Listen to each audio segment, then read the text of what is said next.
Les Hautes-Pyrénées seront la porte d'entrée du Tour de France vers la haute montagne. Bastion du Gorfranc-Pomiès durant la Seconde Guerre mondiale, Castelnau-Magnoac sera la première ville du département à être traversée par le peloton. Auparavant, les 60 premiers kilomètres transiteront par la vallée du Haut-Adour dans le Gers et la Haute-Garonne. Si la première partie au départ de l'île Jourdain est relativement plate, très rapidement on attaque la zone des coteaux du Magnoac et là véritablement c'est un profil de montagne russe qui va se présenter pour les coureurs. Un profil très exigeant parce que les montées s'enchaînent très régulièrement et sont plutôt raides.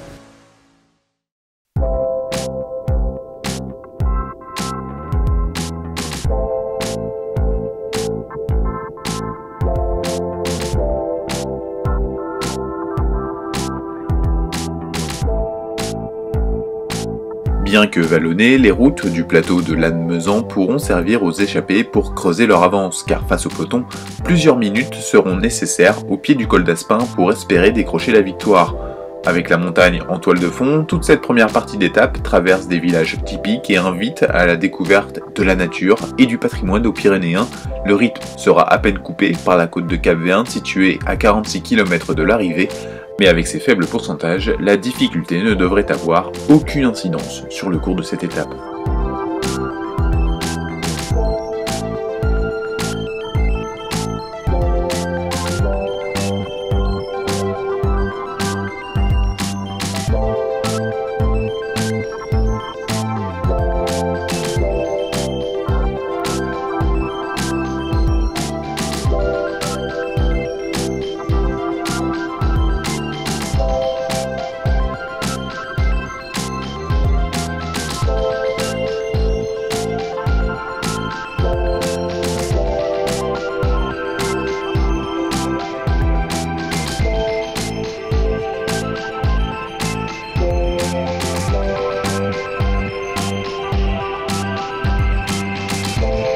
Il est clair que pour des professionnels, la zone des coteaux ne sera pas de nature à décanter la course.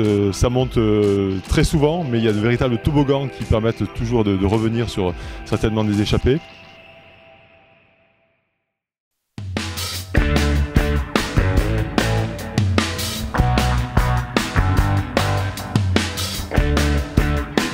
La remontée de la vallée de la Neste devrait être tout aussi rapide, mais la situation changera radicalement à Haro, un virage à droite et la montée du col d'Aspin commence.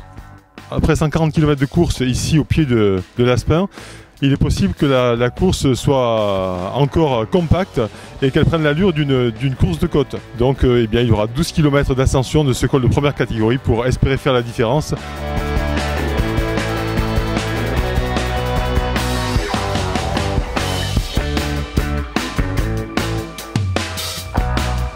Au milieu des paysages champêtres et des décors bucoliques, le col d'Aspin sera à coup sûr le juge de paix de cette première étape pyrénéenne.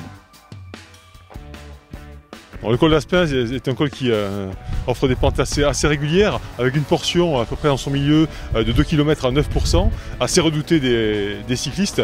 Si une différence doit se faire, ce sera là. Ça promet une ascension pour des grimpeurs punchers capables d'amener certainement à la grosse plaque sur une grande partie de ces 12 km, notamment sur la fin pour arriver à faire la différence. Donc certainement une montée très rapide.